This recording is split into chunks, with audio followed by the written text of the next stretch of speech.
This is Bruce Friedman from Adult Site Broker, and welcome to Adult Site Broker Talk, where every week we interview one of the movers and shakers of the adult industry, and we discuss what's going on in our business. Plus, we give you a tip on buying and selling websites. This week, we'll be talking to Massi from Feet for Cash.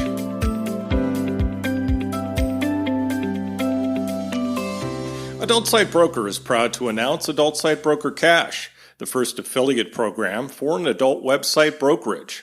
With Adult Site Broker Cash, you'll have the chance to earn as much as 20% of our broker commission, referring sellers and buyers to us at Adult Site Broker. Check our website at adultsitebroker.com for more details. First of all, let's cover some of the news going on in our industry. Monday, in a letter from adult film producers and buyers, this message was posted on the Free Speech Coalition website. We are deeply concerned for the health and safety of every member of the adult entertainment community. The inability to produce has caused financial hardship throughout the industry, and we are as eager to return to work as you are. However, to protect you, our community, and our industry, we have agreed not to resume production of content with people who don't live in the same household until the following conditions are met.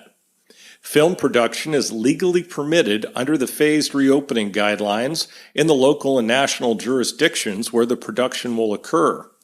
Free Speech Coalition publishes production health and safety guidelines for sets during COVID, and companies that produce content for it have adopted an industry standard set of safety protocols. Only when these three elements are in place, and we're confident we have effectively minimized risk for our performers and crew in our community, will we be able to resume production. We are working to these goals as quickly as possible.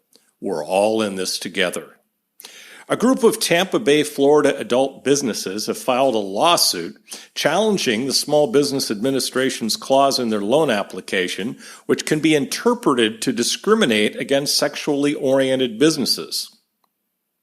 According to a Tampa Bay Times report, Fantasyland Adult Supercenter and Charlotte's Cabaret in Tampa, Silks in Palm Harbor, and Diamond Dolls in Clearwater, along with several other adult businesses in Florida, are suing the Small Business Administration, its administrator, and U.S. Treasury Secretary Steven Mnuchin in federal court in Tampa. The lawsuit, the report continues, calls the policy regarding adult businesses discriminatory and unconstitutional and says employees were engaged in First Amendment protected expression. Now let's feature our property of the week that's for sale at Adult Site Broker. This week we're featuring a premium tube site. The owner originally bought a tube script but revised it by adding the following: an option for premium videos on a pay-per-sale basis, multi-language functionality, tabs, banners in different sizes with the option to add keywords and view stats, a pop-under script, a pre-roll system to show pre-rolls on VR as well as 2D videos, an option so you can import embedded content in bulk from other tubes. The site has 20,000 non-exclusive videos and trailers. It also acts as an affiliate for all of the studios and earns on a rev share basis or PPS model while sending traffic to these sites. The traffic is 90% direct and 10% affiliate. This is a great custom tube site for a company that already has traffic to send to the tube that they want to monetize. Everything is plug and play. This is an outstanding product for campsites, tubes, or any other site that wants to better monetize their traffic. And it's selling for only $125,000. Now time for this week's interview. Today on Adult Site Broker Talk, I'm speaking to one of my absolute favorite people in the adult space, Massi from Feet for Cash. Massi, thanks for being with us today. Well, thank you, Bruce, for the invitation. I'm thrilled about that. Thank you so much. So here's some info on Feet for Cash. It was established in 2008. Feet for Cash is a network of pay sites mainly focused on the foot fetish niche. With a total of 18 sites, the program has a site aimed for every taste in foot fetish. Affiliates earn a 50% lifetime commission on every sale and rebill, plus 5% on referrals to other webmasters.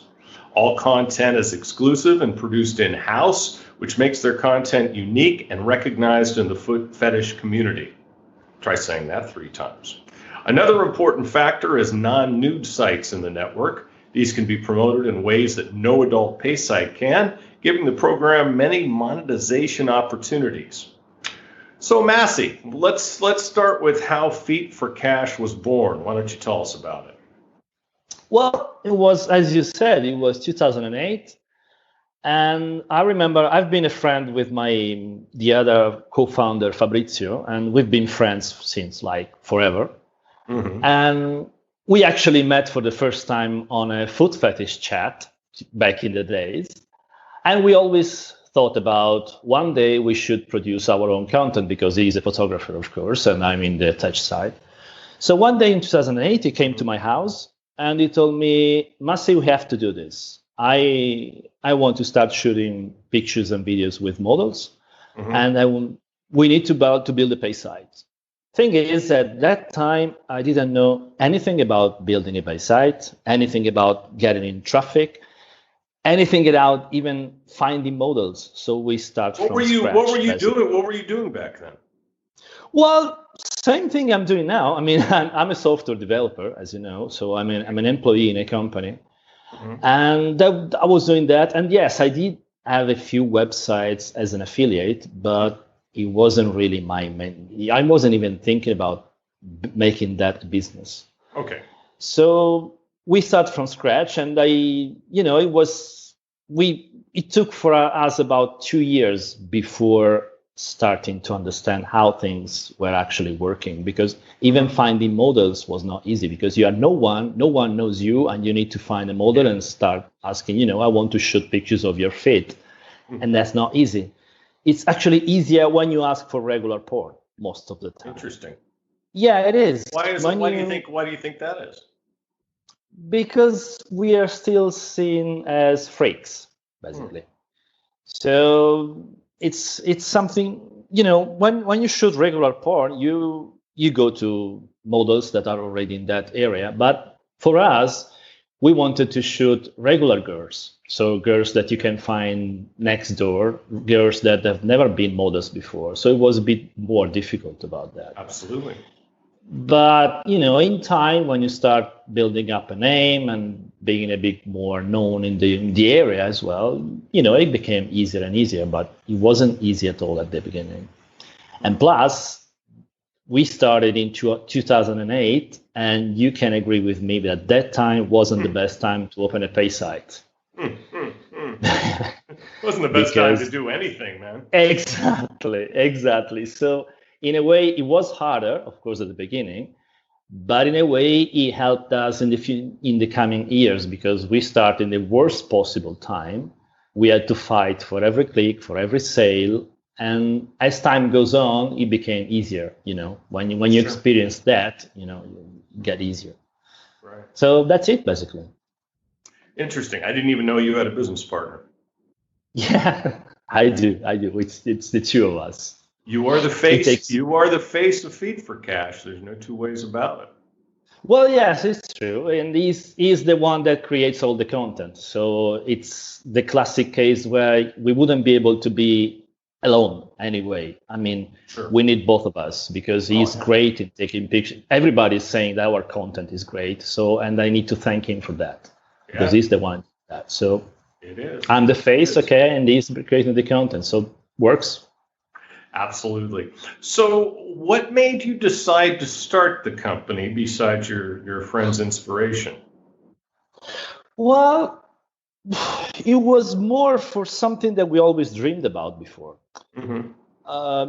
It's not, we didn't really start saying, okay, this is going to be our main business from now on. Of course not, because we knew nothing about that.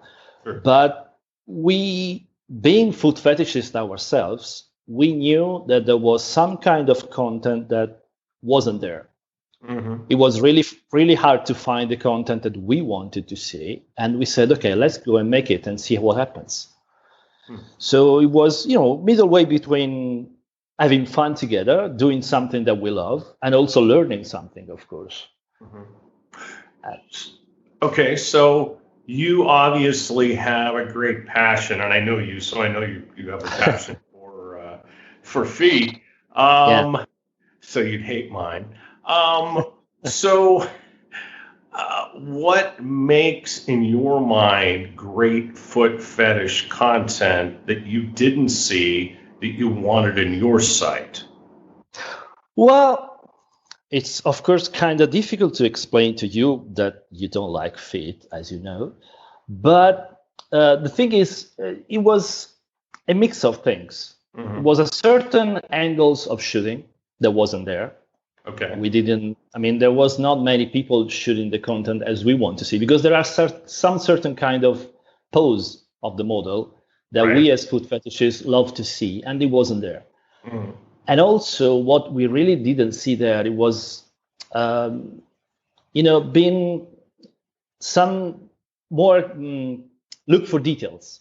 Right. Like, it's not like you just put a model, shoot her feet, and that's it. We wanted to do something more, like making her wear some expensive stockings, expensive pantyhose, make her dressed up nicely, make her even the location being a bit more important on the shooting.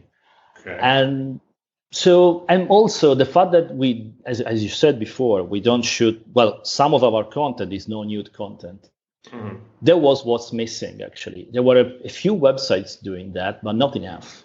And mind you, many guys into feet, they want to see, regular girls and something they can dream about being a girl that they meet everywhere. So being non-nude was something that was missing as well. So. Oh, and to correct you, it's not that I don't like feet. I just like tits, ass, pussy, and legs more. So let me just let me just clear that up. Touche. Okay. So, what do you think the main advantage is of a niche? Everyone says, well, niches are where the money is. Do you agree? I do, till a certain extent. I mean, it's true that working in a niche gives you some advantages, and for sure there is one, which is less competition. Even if that's why we have so many websites, because it's not just about foot fetish. We don't like to call foot fetish a niche. Right. Because there are so many micro niches inside the foot fetish that if you shoot correctly, that you will find less competition and more loyal customers. Because what a foot fetish does, and anyone in a niche, I think, you are so desperate to looking for the content, exactly the content you love, and you have in your mind exactly what you want. It's not just feet again. That when you find it, you want to pay for that, and you will constantly pay for that if the company gives you the correct content. So that's why, I mean, we have members that are renewing their membership since like 7-8 years. So that's that's the advantages. Even though I said to a certain extent, because these days I think that the really key in success is the way to how you drive traffic to a site. You can sell anything online if you know how to drive traffic. You just have to match the right person with the right product. So it's the same on a niche. The only thing is that in niche you have, of course, less competition and this more loyal customer. That's for sure, because you have lots of feedback. They start to be your main. It's like being in a family in a way. I mean, we have customers writing us emails and requesting custom videos as well, and we became friends with them. It's something that you bond together like that, because they know we love the same things. Sure. What are the main challenges of working in this niche?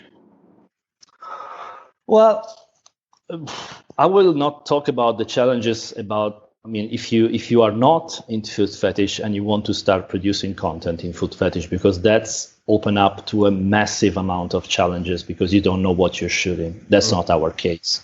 Right. But apart from that, the main challenge is to find paying members, because as I said, you have less competition, but there are less people that you can target. Sure, yeah. So that's the main thing, that find the right source of traffic, because some of the common sources of traffic, even tubes, some tubes, even the biggest one, are not the best source of traffic for us. Right. Whereas other tubes, maybe a bit smaller, they are good source of traffic. So it's, when you have a so peculiar thing to advertise, the difficult part is to know where there are people that like that. Are there foot specific tubes? Yes, there are a few good foot fetish tubes. And also review sites are good, of course, and some message boards, forums. Sure. Oh, yeah. Yeah, because, exactly. And those are, if you find the right, because even in that, there are some forums where you shouldn't even go, because believe it or not, we've been treated really badly by some foot fetish communities. Especially here in Italy. They would say, you are making money over our passion. You should do it for free. Oh, jeez. Yeah, they do. Oh, yeah. This is charity, folks. We spend our time and money for charity. Exactly. So you basically people actually say that? More than once. Okay, let me explain to you how the world works, sir. Exactly. So you avoid those people, and then you find the right path, the right channels to advertise your account. But it's not easy, of course. Have you put together your own tubes and forums? We tried. Well, the thing is, we are lucky on that because I used to have a forum back in the day since 2003. I opened that. It's a foot fetish forum, and it still exists today. Yeah, it's quite big. I mean, not huge, but it has 12,000 members. Good. And that helped us a lot in the beginning because I could use that to advertise our sites and everything. But apart from that, we always thought about building something inside our members area, and maybe it will come in the future, but we still didn't really. Well, tube's easy enough. Yeah. But again, a tube, I'm not sure it's worth it to build our own tube instead of advertising on others. It's we need either or might as well do both. Yeah, it's something that we still didn't do, but it's an option, of course. Absolutely. So what challenges did the last year, including the current shitty time, bring to your company? Okay, well, let's start 2019, last year, which was mainly VR was the main challenge. Because that's the year where we finally started to produce VR. We've been trying to do that for a few years now. Right. And the thing with VR is that it's not easy many things are not easy. It's not easy to find the perfect camera. It's not easy the post-production really gave us loads of issues because it was not easy at all. And also for us that we've been producing regular 2D videos since 12 years, it was actually a bit of a learning curve about how to shoot and what to shoot. Right. Because the kind of videos that you do, the kind of scenes that you do in VR have to be different than what you regularly do. There are a few things that you need to learn, like the fact that the eye contact with the girls is very important. And like the fact that in every video you need to involve the one watching that as much as you can. Right. So a few things that we knew nothing about, but in time we try to adapt, and this year we are getting results because we are getting good feedback from members, and so it seems we are getting there quite fast. Good. Then 2020 came, and well, where did I start from? Well, obviously the coronavirus issues was big for us, because we had to stop production for about two months and a half, which gave us a bit of an issues because we had, what we also do for our members, it's custom videos. So basically they request a specific video and then we create that for us. And we had a few orders in place that we couldn't shoot, and we had to postpone that. Yeah. Right. And also updating our sites was a bit of an issue, even not as much as we thought, because luckily we plan ahead. So our sites have about 6 months or even more of backlog. So Ooh, didn't really. a good thing. Yeah, it was a good thing. The only side that had some issues was the VR, because being brand new, we didn't have that huge backlog. Sure. But anyway, we did manage to. And what we still didn't see, but we expect that to come sooner or later, was some sort of drop on memberships. So far, it has been, well, it's something, we all hope not, of course, but it's something that you need to consider, because the economic consequences of this crisis have been huge. Yep. And, if it doesn't happen, I'm more than happy that, it's okay. But it's something that we have to consider for the future, I think. How was it being in Italy? In fact, I was watching a news show today about coronavirus, and about how, as we remember, Italy was ground zero in the Western world, actually ground zero for the world for a while. And how was it to be right in the middle of Italy with all that going on? Scary. It was scary. I have to say it was scary, because even though we are not in the north part, the big area that got massive hit was Milan and all the northern part of Italy. We are in Tuscany, which is a bit less.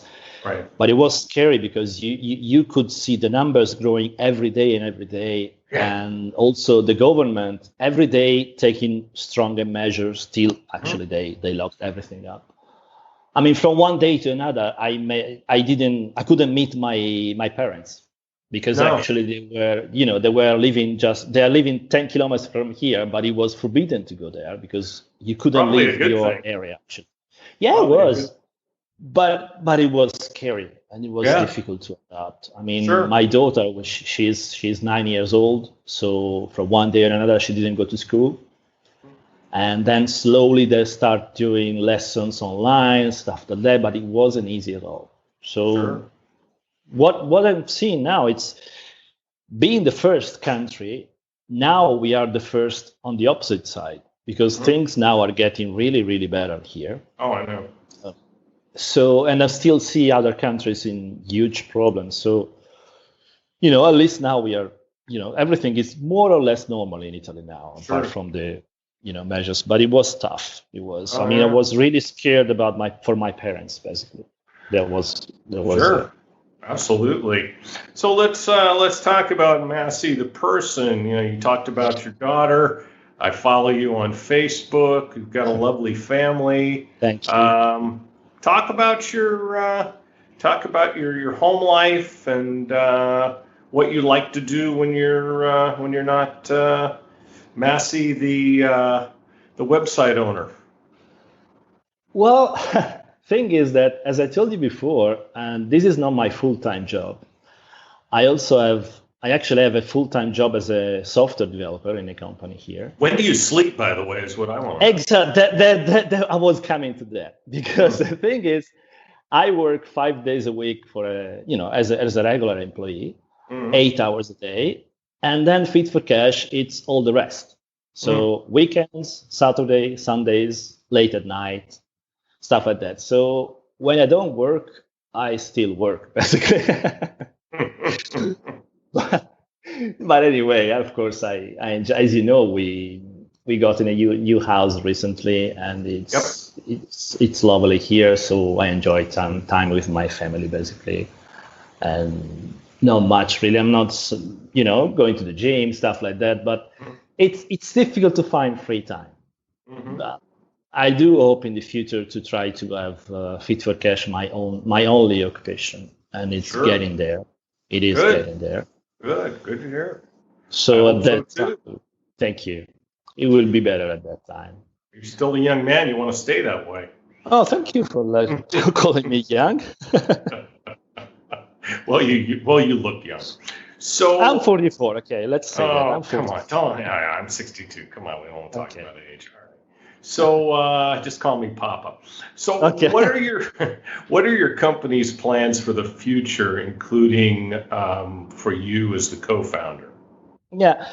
Well, for our company is this year and maybe the next, we are migrating all our pay sites, as you said, 18 pay sites, to the Elevated X CMS, and we want to migrate every site there because at the moment we had different CMS for different websites, and it was really starting to be a mess to handling everything. Sure.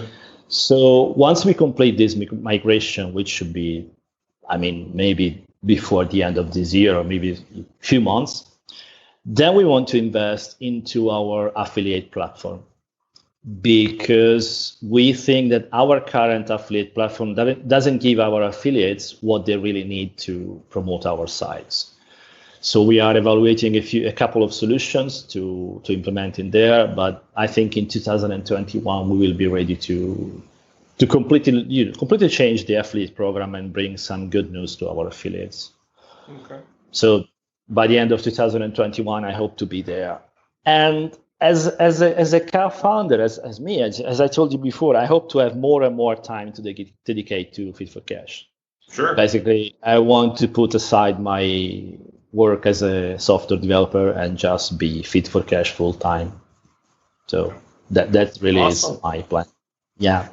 So talk about the adult business in the last few years, and then also going forward. What are your thoughts on that?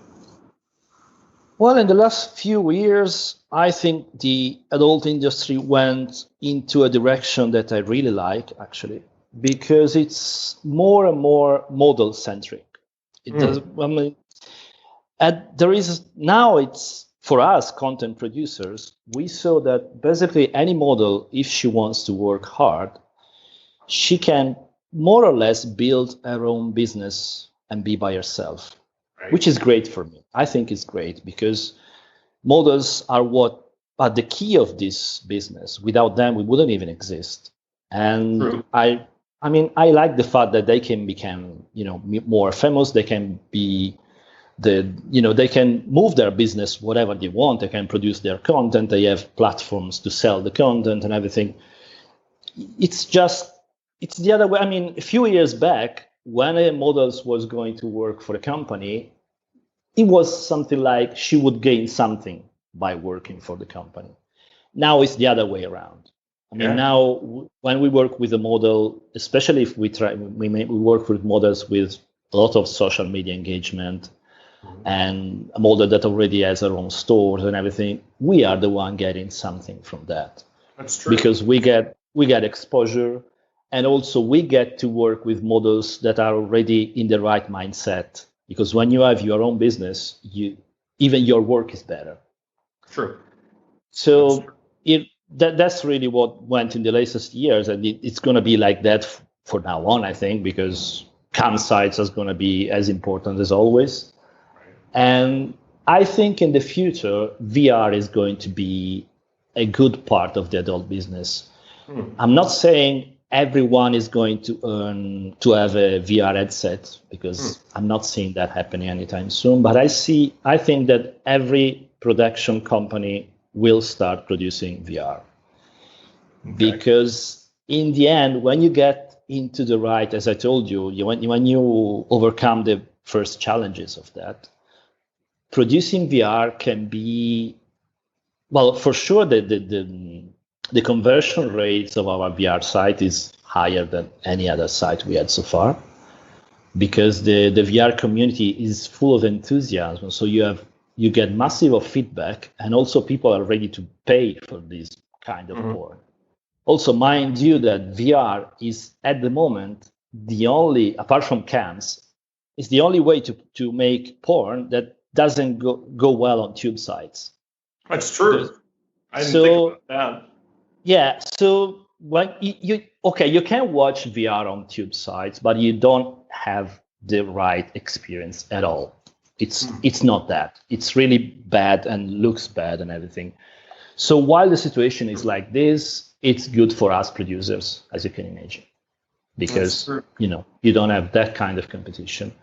So I do think that every producer will start going to the VR, and of course the technology there is going to be better and better as time goes on. course. By the way, aren't you afraid with all the clip sites and the models having control that they won't need you in the future? No, I think there is space for everyone. Okay. I mean, because if a model produces content, she's a happier model, first of all. And for me, that's good because as I told you, I think they have to be, they have to be successful because they are worth it. And also, there's space for everyone. What we do, what we produce, it will stay like that because we have our style, our content that we produce, and our customers want that. Mm-hmm. So no, I don't see any. As I told you, there is space for everyone, and models are not going to be a competition for us. They're going to be something like an asset for us. I mean, if we can cooperate with some models, we will gain something, and they will gain something. So not at all. Okay. What are your long-term goals when it comes to Feet for Cash? Where would you like to see the program in the future, besides making $10 million a month? Oh, well, I wasn't thinking about that. But anyway, no, I'm not. I don't not do that for the money. No, seriously, I don't know if it's a plan or if it's a dream or if it's a dream that will become a plan. I don't know. But what I want for Fit for Cash, it's one day to be a company that can live on its own. I mean, at the moment, as I told you before, it's all about me and the other co-founder. If me or him stop working for Fit for Cash, basically Fit for Cash doesn't exist anymore. That's true. I want Fit for Cash to become one of the companies that no matter people that work in there, it can go on by its own. And it's a long shot. Then you can contact Adult Site Broker and sell it. Exactly. That's why I'm doing that. That's the only reason, because I love you, Bruce, and I want to give you something to sell. See, I know that. Yeah. Likewise, by the way. Yeah. So, give some advice to the people thinking of getting into this business. Would you recommend the business, and what would you do if you were them and wanted to get into it? Well, it's always difficult to give recommendation to others, because we're all the same. We don't have the same approach to business. Sure. But what I think that I learned in time, it's first of all, you need to always respect your users and your customers. Mm-hmm. Never sell bullshit, basically. What I really hate is when people only think about the money. So if there is a quick way to get money and screw people, they do that without even thinking twice. And that's the worst thing you can do to your own business, because you're not building anything. You're just destroying things. Right. And after you do that, I mean, you don't need to be ashamed to say that you work in the adult business. Oh, of course. I'm trying to do the same. I mean, everybody at work, as an employee, they all know what I do. Of course, it took time for me to be open to that and to talk openly about that, because you have, the weird reactions and stuff like that. And the religious. But in the end, you need to live good in a good way. You can't be ashamed of what you do, otherwise you won't be happy. No. So be proud of what you do and be open about that.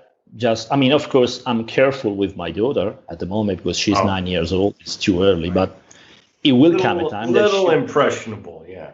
Yeah, of course. But there will come a time when I will talk to her openly about what I do. And I want her to be proud of me, even if I do this. Because there's nothing to be ashamed about. Sure she will. No, I don't think she will. And I'm sure she'll be proud, not ashamed. Yeah, exactly. I think the same. And also, if I need to give an advice to someone, because that's something I learned by myself, you need to attend one of the adult business events, like the European Summit or Webmaster, whatever. You need to be there. You need to put your face to your business. Yep. People need to recognize you. People need to know who you are, and you need to be out there, because that's very important, I think. Yeah, you're one of the more consistent site owners at these shows. What value do you put on the events? Oh, it's great. There is not a single event where I don't get back home with some business. It's, I mean, because when you go there, people say, okay, but you can talk by Skype. Why do you go there? Why do you need to go there instead of contacting everyone by Skype? Because it's different. When you're face to face, you seal the deal in a matter of minutes. Right. Because you can see in the face of the other one if he's a good person or not. And so basically everyone there is there to make business. Right. So to find any opportunities, there are opportunities that you don't even imagine about that could be there. So yeah, that's it really. That business is it's the main reason. I'm in complete agreement, especially for sure. I know. The European Summit. TES is great. And yeah. Walter and Andreas, like you, I'm a big fan of theirs. So yeah. You're in Italy. So how is the Italian market in terms of foot fetish? Well, it's made up of many producers. There are many foot fetish producers, but none of them are having the same approach to the business as we do. They are all basically single producer who end up selling clips on Clips for Sale, Many Beats, I Want Clips, that's it. And also it's very rare that they put their face out there to events like the European Summit and everything. Sure. But of course they do great content because I can see their content. It's great for their niche. It's especially not on the no nude part of the foot fetish, but this, the BDSM and all the kind of fetish that is there. They do produce great content. Sure. But the approach to business, it's totally different than what we do. And on the affiliate part of Italy, instead, I'm afraid I still need to find one good Italian affiliates in the foot fetish market. Because they prefer dating most of the time. And they prefer the go grab the money where it is and then change. So when it was about mobile, they were all on mobile. Then it came the dating, they were all on dating. And then, or now there is Nutra and all that, and it will be all there. So it's, in my experience, if there are good affiliates out there, please do. I think you're describing the personality of a lot of affiliates, Massi, in general. Yeah, I guess so. But there are good there are affiliates with different approach out there because we do have a few really good affiliates, and it's great to work with them. That's why I told you we want to invest in our affiliate program, because we know that there are good affiliates out there that they need tools to advertise us better. Yep. So, I agree. Well, Massi, I would like to thank you so much today for being on Adult Site Broker Talk. And I really hope I can get you back for a future show. Yeah, and I thank you so much for having me here. It was really fun and great. So thank you so much again for the invitation. Thank you. My broker tip today is part 3 of how to buy a website. Last week we talked about the information you'll need to properly evaluate any site you're thinking about buying. Once you've done that and you decide you're interested in the site, it's time to make an offer. Before you do that, you need to decide how fair the asking price is. We always price our sites fairly at Adult Site Broker. We've found that overpricing a site is the kiss of death. In fact, if an owner insists on asking for more than a site is worth, I won't work with him or her. If you're working with a broker like our company, you can lean on the broker to help decide what you should offer. If not, then here are some guidelines. In the case of a pay site, if the site is going down rapidly in sales and profits, you shouldn't offer more than 1 to 1.5 times annual profits. So if a site did $100,000 in profits last year, the absolute most you should offer is $150,000. If the site's sales and profits are flat, then you should offer anywhere from 2 to 2.5 times annual profits. And if a site's sales are going up, you should offer from 3 to 3.5 times profits. If the sales and profits are going up very rapidly, you can offer more, as much as 4 to 4.5 times annual profits. I've never seen a site sell for more than 4.5 times profits, however. Another thing to take into account, and something that could change what I just mentioned, is what it is that's being sold. If the site or sites being sold are in a very popular niche, like cams or dating, then the valuations can be higher. It's all based on supply and demand. We'll talk more about this subject next week. And next week we'll be talking to Jay Capita, aka LAJ of Why Not. And that's it for this week's Adult Site Broker Talk. I'd once again like to thank my guest, Massi from Feet for Cash. Talk to you again next week on Adult Site Broker Talk. I'm Bruce Friedman.